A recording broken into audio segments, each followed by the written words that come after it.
Bro so Ram Charan గారు ఇప్పుడు game changer promotion అయితే చాలా బిజీగా ఉన్నారు. మొన్న డల్లాస్ ఈవెంట్ కూడా చాలా అంటే చాలా సక్సెస్ అయిందనమాట. సో నెక్స్ట్ కూడా ఈ నెల 27వ తేదీ కూడా ఒక ఈవెంట్ ఉండబోతుందని కూడా తెలుస్తుంది.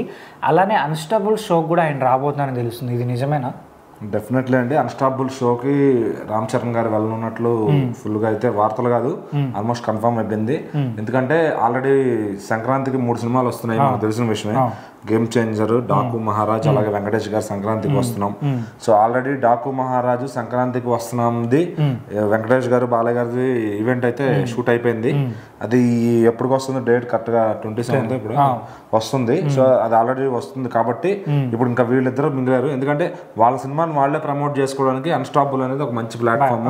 సో ఖచ్చితంగా అదే విధంగా ఇప్పుడు వెంకటేష్ గారు కూడా వచ్చారు కదా సంక్రాంతికి వస్తున్నాం అని చెప్పి. సో వెంకటేష్ గారు వస్తేనే ఆ ఎపిసోడ్ చాలా దాన్ని ఏమంటారు చూడబుద్దిగా ఇంట్రెస్టింగ్ అంటే చాలా రసవత్రంగా మారింది. అది వాళ్ళు మాట్లాడుకునే మాటలు, వాళ్ళ 90s మెమరీస్ చెప్పుకోవడం కానీ. సో ఆల్రెడీ 90s లో వాళ్ళు అంటే ఒక 4 pillars, అదే ఆయన కూడా చెప్పారు బాలకృష్ణ గారు 4 స్తంభాలు అని చెప్పారు. సో మరి చిరంజీవి గారు, బాలకృష్ణ గారు, నాగార్జున గారు, వెంకటేష్ గారు అంటే 4 స్తంభాలు నిజంగా. సో వాళ్ళ డిస్కషన్ ఇంకా ఎలా ఉండబోతుంది, ఇంకేమైనా సీక్రెట్స్ బయటకు వస్తాయని చూస్తున్నారు. సో మరి నెక్స్ట్ ఇంకా రామ్ చరణ్ గారితో బాలకృష్ణ గారు అంటే ఇట్స్ ర్యాచెస్ట్ కాంబినేషన్ అది. ఎందుకంటే అటు 2 వర్గాలు కూడా, అలాగే నందమూరి మెగా కాంపౌండ్ ఫ్యాన్స్ అందరు కూడా ఆ ఎపిసోడ్ చూస్తారు. Unstoppable episodes the biggest episode అవబోతుంది. ఎందుకంటే వాళ్ళిద్దరూ ఒక చిన్న మీటింగ్ లో కలిస్తేనే వైరల్ అయిపోతుంది. జస్ట్ ఇలా ఒకసారి ఏదో పెళ్లిలోను, ఒక ఈవెంట్ లోను అట్లా 2-3 సార్లు కలిస్తే చాలా గ్రాండ్ అంటే చాలా టాక్ ఆఫ్ ద టౌన్ అవుతుంది అనమాట. ఎందుకంటే జనాల్లో ఒక భావన ఉంది, వీళ్ళకి పడదేమో అని. కానీ వాళ్ళు బయట చాలా బాగుంటారు.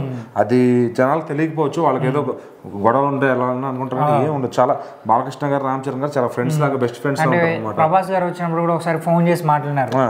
అది ఏంటంటే ఆయనకి ఎప్పుడు ఫోన్ చేసినా దీర్ఘాయుష్మాన్ భవ అని, కలిసినప్పుడు కూడా అదే చూస్తా ఉంటే దీర్ఘాయుష్మాన్ భవ అని చెప్తారు బాలకృష్ణ గారు. సో ఏంటంటే ఆయన యంగ్ హీరోలతో అసలు ఆయనకి ఎవరితో గొడవలు ఉండవు. ఆయన మెంటాలిటీని చూసి ఏదో గొడవలు ఉన్నాయి అనుకుంటారు, కానీ అసలు బాలకృష్ణ గారు డైమండ్ హార్ట్ అయింది.